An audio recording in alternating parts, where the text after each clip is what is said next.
उत्तराखंड राज्य का 2023 का बजट काफी सुर्खियों में नजर आ रहा है। अल्मोड़ा विधायक मनोज तिवारी ने भी बजट में अल्मोड़ा की अवहेलना की बात कही है। विधायक मनोज तिवारी का कहना है कि बजट नियमानुसार नहीं चला, जो कि सरकार की लापरवाही को दर्शाता है। सरकार जिस बजट को अपनी उपलब्धि बता रही है, दरअसल वह उधार का पुलिंदा नजर आ रहा है। क्योंकि ये हिंदू राष्ट्र है और हम सब काली नववर्ष की प्रारंभ हुआ है, तो मैं आप सबको नववर्ष की बहुत बहुत बधाई देता हूँ। जैसा कि अभी कुछ दिन पूर्व हमारी पंचम विधानसभा का प्रथम सत्र आउट हुआ था और बजट सत्र आउट हुआ था, और कोई भी विधायिका हो या संसदीय हो, वो अपनी नियमावली से चलती है, उस प्रदेश की नियमावली से चलती है, उस देश की नियमावली से चलती है, परंपराओं से चलती है। लेकिन ये बड़ा दुर्भाग्य का विषय है कि जब से प्रदेश में भारतीय जनता पार्टी की सरकार आई है, प्रदेश में विराजमान हुई है सरकार, उन्होंने पूरी तरह से नियमों को ध्वस्त करने का काम किया है। और जो बजट सत्र होता है, तो कम से कम वो बजट सत्र 15 दिन आहूत होना चाहिए। और नियमावली भी कहती है कि जो प्रथम दिवस में बजट सत्र में महामहिम राज्यपाल का अभिभाषण होता है, उसमें 4 दिन उस पर चर्चा होनी चाहिए, क्योंकि वो जो बजट भाषण होता है वो सरकार का आईने के रूप में होता है। लेकिन दुर्भाग्य का विषय है कि उस महामहिम के राज्यपाल अभिभाषण का जो बजट प्रस्तुत हुआ था, उसमें सामान्य बजट पर चर्चा नहीं की गई, जबकि 4 दिन होना चाहिए।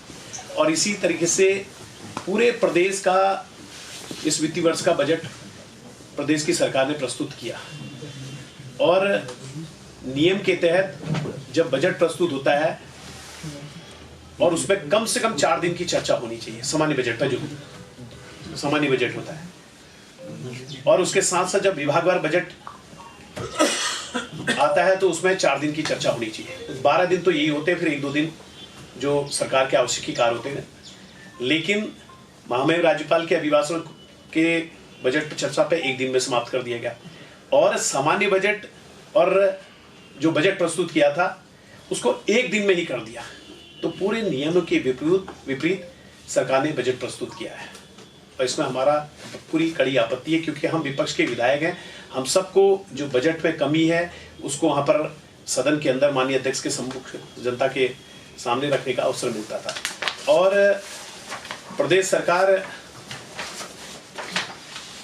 बड़ी वाहवाही लूट रही है, और बजट में उन्होंने कहा कि हमने 77,407 करोड़ 8 लाख का बजट प्रस्तुत किया है, और वहीं इस बजट में जो 77,407 करोड़ 8 लाख का प्रस्तुत किया है, उसमें वेतन भत्ते मजदूरी आदि अधिष्ठान व्यय है 24.98% खर्च कर रही सरकार। वो 77,000, मैं इसलिए बता रहा हूं कि उसमें विकास की हम कैसे अपेक्षा रखेंगे। और जो निवेश ऋण है 15.23, ये है, ये पूरा सर्किल प्रस्तुत सरकार ने कर रखा है। और ब्याज ऑब्लिक लाभांश 7.96 यहाँ पे है। वृद्ध निर्माण जो मुख्य है कि वृद्ध निर्माण ऑब्लिक लघु निर्माण 10.55%, मात्र 10.55% हमारे निर्माणों के लिए स्वीकृत किया है, और जो बाकी अगर देखा जाए तो अन्य मदों में खर्च किया गया है। वेतन भत्ते से लेके, ऋण से लेके, अन्य व्यय से लेके, पेंशन से लेके, अनुतोषिक और पेंशन में 9.81% खर्च किया गया है। तो ये प्रदेश की सरकार का बजट का आईना है, जो इस सर्कल में दिया गया है कि सिर्फ विकास के लिए 10.55% खर्च किया गया है। तो इससे भारतीय जनता पार्टी की विकास की सोच दिखती है। और प्रदेश की सरकार कह रही है हमने इतने करोड़ का बजट प्रस्तुत किया है, और उसमें 4,309 करोड़ 55 लाख का ये सरकार कहती है कि हमने राजस्व सरप्लस बजट प्रस्तुत किया है, संभावित है सरप्लस बजट कहते हैं। 4,309 करोड़ 55 लाख रुपया सरप्लस बजट संभावित है कहती है। और वहीं 9,046 करोड़ 91 लाख का ये राजकोषीय घाटा होने का अनुमान है, कहती है। तो इससे आप इस बजट के माध्यम से आप स्वयं सोच सकते हैं कि क्या किस तरह का हमारे इस प्रदेश में विकास हुआ करके। और निश्चित रूप से क्योंकि बहुत कम दिन का बजट सेशन हुआ था और उसमें हमें 2 दिन मात्र अवसर मिला अपनी बातों को रखने का, और उसमें जो बहुत ही ज्वलंत मुद्दे थे उसमें जो सबसे महत्वपूर्ण था कि हमारे प्रदेश में जो बेरोजगारी, जो पेपर लीक हुआ है और जो भ्रष्टाचार, इन सब को लेके हमने नियम 310 के तहत एक विस्तृत रूप से चर्चा की मांग की थी और एक दिन हाउस तो नहीं चलने दिया। 2 मुद्दों को लेके, एक विशेषाधिकार हनन को लेके। लेकिन प्रदेश सरकार ने बहुत जल्दबाजी में नकल विरोधी कानून लाए क्योंकि पेपर लीक हुआ था और आरोप प्रत्यारोप लग रहे थे, बड़ा आंदोलन हुआ था। और हमारी इस मांग के अनुसार कि उसमें हमने ये भी रखा था कि जो हमारे निर्दोष लोग हैं, जो लाठीचार्ज जिन पे किया गया और जिनको जेलों में डाला गया है और जिनकी परीक्षाएं सामने हैं, अभी परीक्षाएं करा है, तो हमारे विपक्ष के दबाव के तहत प्रदेश के मुख्यमंत्री जी ने उन पे जो मुकदमे दर्ज किए थे वहीं पे सदन के अंदर उनको वापस लेना पड़ा, इतना बाध्य होना पड़ा। ये हमारा दबाव था, विपक्ष के विधायकों ने उसमें दबाव देने का काम किया। और जो सबसे महत्वपूर्ण है कि प्रदेश में, क्योंकि शिक्षा एक महत्वपूर्ण विषय है, शिक्षा एक बहुत महत्वपूर्ण विषय है, और प्रदेश में पूरे जिले के पूरे ब्यौरा आंकड़े के साथ मैंने सदन के अंदर रखा कि हमारे चाहे उस प्रवक्ता का पद हो, चाहे हमारे प्रभारी प्रधानाचार्य क्या हो, चाहे हमारे प्राथमिक से लेके कि कहाँ पर कितने पदों की हमें आवश्यकता पूरे जिले के अंदर आंकड़ों के साथ प्रस्तुत किया था। तो माननीय शिक्षा मंत्री जी ने भी एक हमारे जिले के लिए खुशी की बात है कि विधानसभा में हमें आश्वासन दिया कि हम आने वाले समय में इसी बीच में हम जो पद रिक्त हैं उनके सापेक्ष पदों की पूर्ति कर देंगे करके, ये हमारी उपलब्धि इस बीच में रही है। और इसके साथ साथ क्योंकि इस समय पूरे प्रदेश के अंदर भारतीय जनता पार्टी जगह जगह 1 साल की उपलब्धियों के लिए विकासखंड वार स्वास्थ्य शिविर और बहुउद्देशीय शिविर आयोजित कर रही है और अपनी वाहवाही लूटने का काम कर रही है। और हम देखेंगे, जहां जनता की भावनाओं को देखेंगे, छात्रों की भावनाओं को देखेंगे, अनुसूचित जाति से सामान्य वर्ग के लोगों को देखेंगे, तो ये पूरा 1 साल विफलताओं का वर्ष रहा है। हमारा सीधा सीधा आरोप भारतीय जनता पार्टी पे है कि ये विफलताओं का आरोप रहा है। और जो सबसे मुख्य है उसमें कि मैं एक सिर्फ आपके सामने एक अल्मोड़ा जिले का ही आंकड़ा प्रस्तुत करूंगा कि इस वित्तीय वर्ष में जब मैंने जानकारी ली एम्प्लॉयमेंट ऑफिस से, तो कि कितने लोग पंजीयन है, 72,338 लोग बेरोजगार की पंजीयन संख्या है। ये सिर्फ अभी पंजीयन जो लोग 72,338, ये अल्मोड़ा एम्प्लॉयमेंट में मैंने जब आगे की है कि कितने लोग हैं, तो इससे पता चलता है कि बेरोजगारी का दर कितना लगातार बढ़ते जा रहा है। तो इससे स्पष्ट होता है कि भारतीय जनता पार्टी की कथनी और करनी में अंतर है और आज बेरोजगारों की फौज यहाँ पर खड़ी हो रही है। जितने भी हमारे पद हैं विभागों में, चाहे वो बैकलॉग के हों चाहे सामान्य के हों, प्रदेश की सरकार उनको भरने का काम नहीं कर रही है। एक बेरोजगारी की फौज, ये सिर्फ इस जिले के आंकड़े हैं जिन्होंने पंजीयन किया है, और वैसे अभी कई होंगे और ऐसे पूरे प्रदेश के अंदर 13 के 13 जिलों के अंदर हुए।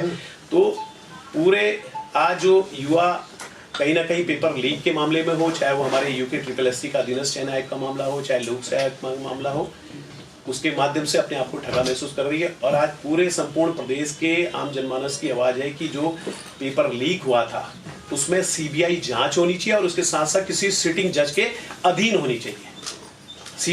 CBI की मांग हम कर रहे हैं, लेकिन किसी सिटिंग जज के अधीन होनी चाहिए, ये हम मांग कर रहे हैं। और जल्दीबाजी में प्रदेश की सरकार नकल विरोधी कानून लाई और अध्यादेश को लाई और विधानसभा के अंदर पास किया है, वो सिर्फ इसलिए कि पिछली बातों को उसको छुपाने का काम किया जा रहा है। और हमारी मांग है कि CBI की जांच हो और उसमें सिटिंग जज के अधीन हो। और पूरा प्रदेश इस समय चाहे हमारे महंगाई को लेके आप देख रहे हैं, निरंतर हमारी महंगाई बढ़ रही है, सिलेंडर हमारे दाम लगातार बढ़ते जा रहे हैं और उसके साथ साथ विकास अवरुद्ध हो रहा है। जब विभागीय अधिकारियों से वार्ता की जाती है तो वो कह देते हैं कि बजट नहीं करते। देख रहे हैं कि शहर के अंदर गड्ढे भरे हुए, लगातार विभागीय अधिकारियों दबाव। जितनी भी हमारी मोटर मार्ग स्वीकृत हैं, जो हमारी पहले पिछले सरकार में स्वीकृत है, जिसकी प्रशासनिक और वित्तीय स्वीकृति हम लोग ले आए, उसको उसमें धनावंटन नहीं किया जा रहा है, उसके सुधार कर डामरीकरण के लिए पैसा नहीं दिया जा रहा है। और वहीं उसके साथ साथ जो हमारे पुराने काम है, चाहे हमारा साइंस सिटी पार्क हो, चाहे हमारा फूड क्राफ्टिंग इंस्टीट्यूट हो, चाहे हमारा अंतर्राज्यीय बस अड्डा हो, और इसके अलावा अन्य जितने भी हैं, भारतीय जनता पिछले 5 साल में और इस 1 साल के अंदर उसमें बिल्कुल उसको पूर्ण नहीं किया गया, जबकि वो आज तक पूरे हो जाने चाहिए थे। तो हमारा सीधा सीधा आरोप है कि भारतीय जनता पार्टी अपनी नीति को लेकर एक श्वेत पत्र जारी करे। और वहीं कल आपने देखा कि सोमेश्वर के अंदर एक मंदिर में नववर्ष के तहत एक छात्रा, अनुसूचित जाति की छात्रा को जाने से रोक दिया है। तो भारतीय जनता पार्टी की कथनी और करनी में अंतर है, और बाकी बातें अध्यक्ष जी ने कह दी है, और जो आप पूछेंगे उसमें अध्यक्ष जी आप देखिए, जो अभी विधानसभा में बजट आहूत हुआ है, बजट सत्र आहूत हुआ है, और उसमें महामहिम राज्यपाल जी ने अपना बजट प्रस्तुत किया। उसके बाद माननीय वित्त मंत्री जी ने बजट सदन में पेश किया, और सिर्फ वो झूठ का पुलिंदा है और शब्दों के हेरफेर हैं और आंकड़ों का खेल है। और उस बजट को जो पेश हुआ है उससे पूरे हम लोग को निराशा हुई है और निराशाजनक बजट रहा है। और अगर देखेंगे उस बजट में लगभग 77,000 करोड़ का अनुमानित बजट प्रस्तुत किया गया है, और उसमें उस बजट के अगर पूरे जो प्रस्तुत किया उसके सर्किल को देखेंगे तो लगभग 10.5% विकास और मदों में खर्च किया गया, और बाकी अन्य वेतन भत्ते, ऋण, अन्य चीज़ों में खर्च किया है। तो इससे स्पष्ट होता है कि भारतीय जनता पार्टी की विकास की सोच नहीं है। और सबसे ज़्यादा हम जो प्रतिपक्ष के लोग हैं, जहाँ पर हम सदन के तहत अपने क्षेत्र की समस्याओं को, प्रदेश की समस्याओं को रखते हैं, लेकिन मात्र 4 दिन सदन आहूत हुआ है, जबकि सदन कम से कम बजट सत्र था, 12 से 15 दिन सत्र आहूत होना चाहिए था, और हम विपक्ष के लोगों को अपनी क्षेत्र की जनता की बातों को वहाँ पर रखने का अवसर मिलता था। और निश्चित रूप से क्योंकि बहुत महत्वपूर्ण इस 1 साल में ज्वलंत मुद्दे हैं, महंगाई को लेके, बेरोजगारी को लेके, पेपर लीक को लेके, जो सरकारी पद हैं उनमें चाहे सामान्य वर्ग हैं या बैकलॉग हैं, उनके पदों में नियुक्ति नहीं हुई, और प्रदेश में जो लूट, डकैती, अपराध में निरंतर वृद्धि हुई है, और उसके साथ साथ जो हमारे अनुसूचित जाति के लोग हैं उन पर अत्याचार हुआ है, अंकिता हत्याकांड जैसे ऐसे जघन्य अपराध हुए हैं। तो देखा जाए तो पूरे इस वर्ष में भारतीय जनता पार्टी का जो प्रदेश में बैठी हुई सरकार है, ये विफलताओं का वर्ष रहा है, और उपलब्धि कहीं पर नहीं रही है। और प्रदेश के जो विकास के, जो कांग्रेस के शासनकाल में विकास के जो काम थे, उनको अवरुद्ध करने का काम किया, उनको तीव्र गति से पूर्ण करने का नहीं किया गया है। तो निश्चित रूप से ये बहुत ही ये वर्ष है, ये निराशाजनक वर्ष रहा है, विफलताओं का वर्ष रहा है। देखिए, बजट में कहीं पे भी अल्मोड़ा का उल्लेख नहीं किया गया है, ना हमारे अल्मोड़ा मेडिकल कॉलेज की बात का कि उसमें बजट का प्रावधान किया गया है या क्या उसको आगे जो है उसमें करने का। इसके अलावा अल्मोड़ा के अंदर कोई भी नई योजनाओं के लिए बजट में कोई परिव्यय नहीं किया गया, उसमें कहीं नहीं गया। तो इसलिए हमें अपने अल्मोड़ा विधानसभा को भी देखते हुए निराशा हाथ लगी है।